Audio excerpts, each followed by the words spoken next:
বাবু, আমাদের হানিমুনে যাওয়া উচিত না? অবশ্যই উচিত। কোথায় যাবো? মালদ্বীপ। মালদ্বীপে? হ্যাঁ।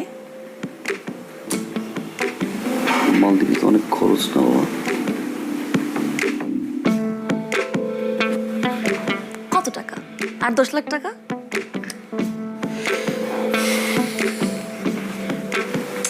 এখন তো 8-10 লাখ টাকা নাই। আশেপাশে কোথাও যাই। আশেপাশে কোথায় যাবো মানে? মানে 8-10 লাখ টাকার জন্য আমরা মালদ্বীপে যাবো না? এটা কোনো কথা বললা তুমি?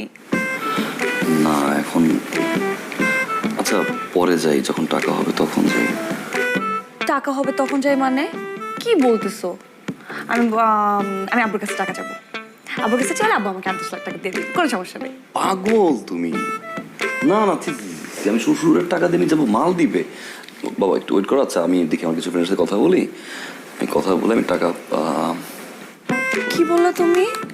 তুমি আব্বু কি শ্বশুর বললা? তার মানে তুমি এখন আমার আব্বুকে আপন করে নিতে পারো নাই? আমার আব্বু কি তোমার আব্বু না?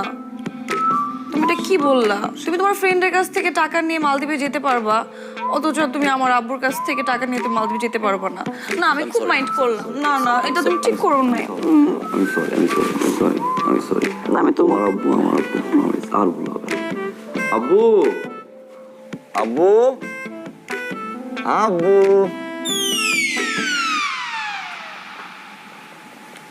কি হয়েছে?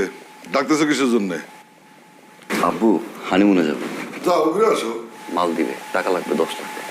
বল দেবো কি দেবে? না মানে বলতেছিলাম যে মালদ্বীপ যাওয়ার কি দরকার? মানিকগঞ্জে মালদ্বীপের মতো অনেক সুন্দর সুন্দর জায়গা আছে, রিসোর্ট আছে, কয়েকদিন থেকে ঘুরে আসো।